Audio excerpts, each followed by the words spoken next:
ብዙዎቻችሁ አገር ከገባን ኢትዮጵያ ላይ ምን ቢሰራ ነው የሚያዋጣው? ምን አይነት ስራ ነው ብንሰራ ውጤታማ የምንሆነው?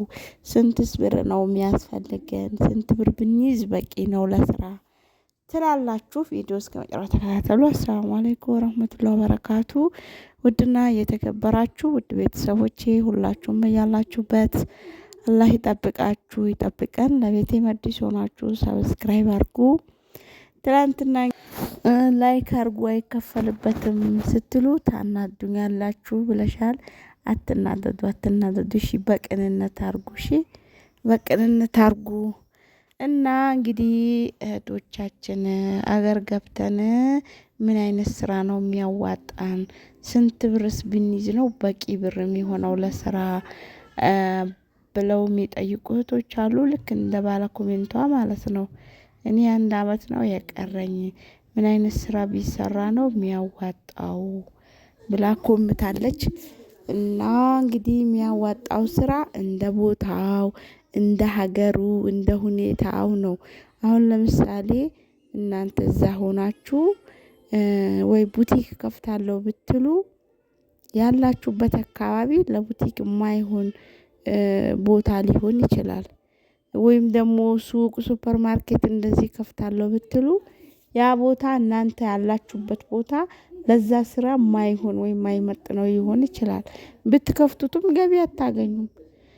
እንደገና የሆነ ምንጣፍ እንደዚህ የሆነ ነገር እንደዛ አይነት ቤትም ልክፈት ብትሉ ያም የሆነ የራሱ የሆነ ቦታ አለው የሚነሳበት ማለት ነው። ማንኛውም ስራ ለመስራት ስትፈልጉ ቀድማችሁ ቦታውን አጥኑ። ያላችሁበትን ቦታ ያላችሁበት ሀገር ዙራችሁ ጎብኙት። ምን ቢሰራ እንደሚያዋጣ እዛ ቦታው ላይ ይገባችኋል ማለት ነው። ስለዚህ እኔ አሁን ለምሳሌ ምርጥ ቡቲክ ብትከፍቱ እንደዚህ ነው ምናምን ብላችሁ ምናልባት እናንተ ባላችሁበት ሀገር ላይሆን ይችላል ያ ስራ ማለት ነው።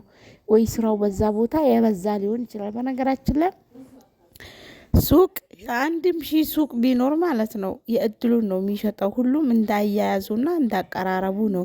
ጥርት ያለ እቃ በተመጣጣኝ ዋጋ ካቀረባችሁ በእጃችሁ ነው የሚቀርበው። ሰው በራሳችሁ ባያያዛችሁ ነው። እና ሱቅ ስለበዛ ወይም ደግሞ ነገር እንትን ስላለ አይደለም። ዋናው በዛ አካባቢ ምንድነው የሚያስፈልገው የሚለውን ነገር ራሳችሁ ቀድማችሁ ብታጣሩ ጥሩ ባይ ነኝ። እኔ ይሄንን ስሩ ይሄ ነገር ያዋጣል ምናምን ብላችሁ ያው እኔ እንዳልኳችሁ ሊሆንላችሁ አይችልም።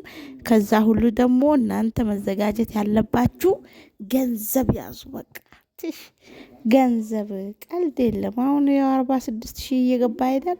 1,000 ሪያል 46,000 ገባ። ያ ሳትር ትንሽ ቆይቶ ደግሞ 50,000 ይገባል። ብቻ ያው ኑሮም በዛው ልክ እየጨመረ ነው። ከዛ ምንዛሬው ቢጨምርም እያንዳንዱ ነገር ያው እየጨመረ ነው እዚህ ራሱ ማለት ነው። ዙሮ በተዘዋዋሪ ያው ነው።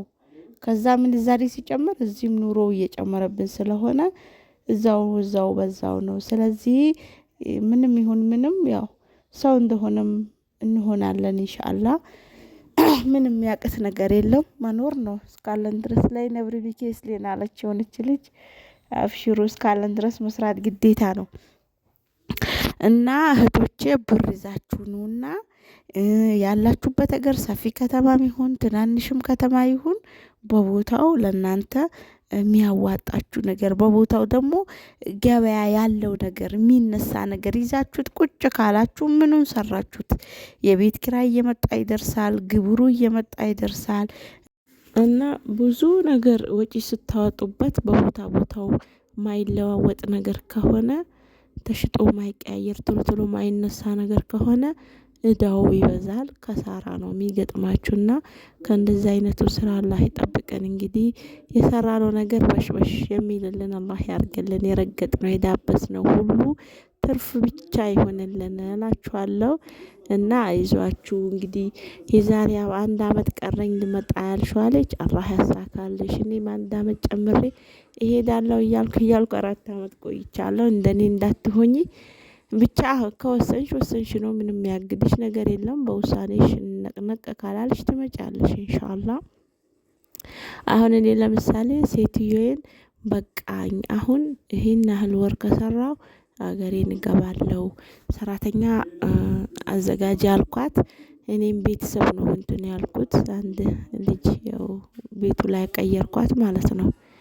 እሷ ልጅ አዘዘች ያኔ ማለት ነው። የእሷን ፕሮሰስ ስትጀምር ወላሂ የ6 ወር ብር ብቻ ነበር የነበረኝ ካሽ ብር በቃ የ6 ወር ደሞዜ ብቻ ነበረኝ። እና ግራ ገባኝ ወላሂ ነው የምላችሁ። ሴትዮዋን አምጪ ብያታለሁ ሳስበው ብሬ ትንሽ ነው። ልጨምር አልጨምር እያልኩኝ በቃ ወሰንኩኝ የራሱ ጉዳይ እየመጣው ይምጣ ብዬ። ልጅቷንም ፕሮሰሷ ተጀመረ ጨረሰች ቶሎም መጣች። በመጣች 1 ወር አስለመድኳት እንደውም 3 ወር እንድሰራ ፈቅዳልኝ ነበረ ሴትዮዬ ማለት ነው።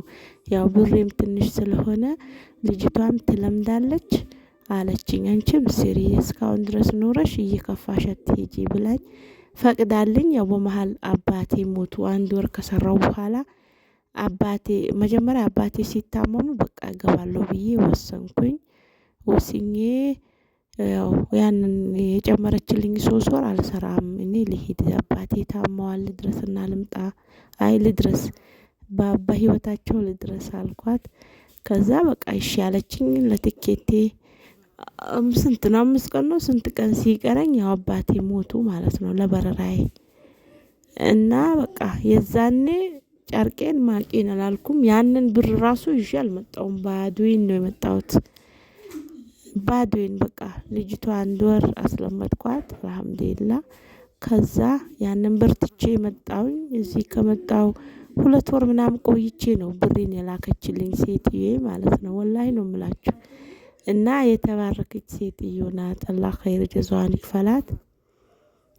ከመጣሁም እንደው አንዴ ልካልኛለች ወላሂ ለውጪ ብላ ልካልኛለች። አላህ ይስጣት እንግዲህ። እና 1 አመት ምናምን ቀረኝ ስትይ ነው የኔን እንትን ያለኝ ትዝ ያለኝ። 1 አመት 2 አመት እያልን ነው ጊዜውን የምንጨርሰው። ለማንኛውም የምትሰሩበት ቦታ ይወስነዋል። የቦታው የአካባቢው ሁኔታ ነው የስራውንም ሁኔታ የሚያመጣላችሁ። እንደዚህ አይነት ነገር ብሰራ ያዋጣኛል በዚህ ቦታ እንደዚህ አይነት ስራ ቢሰራ ውጤታማ ያደርጋል ብላችሁ ታስባላችሁ ማለት ነው። መጥታችሁ ጎብኙ እንደመጣችሁ አገሩን ቦታውን ምን ቢሰራ እንደሚያዋጣ ምን ቢሰራ ስኬታማ እንደሚያደርግ ያው ከአላህ በታች እናንተ ውሳኔ ነው። ስለዚህ ማንኛውም ስራ ዝም ተብሎ አይሰራም የትኛውም ቦታ አይሰራም ማለት ነው። ለሁሉም ስራ ቦታ አለው። እና እንግዲህ አላህ ያንን ሰው ይበለን።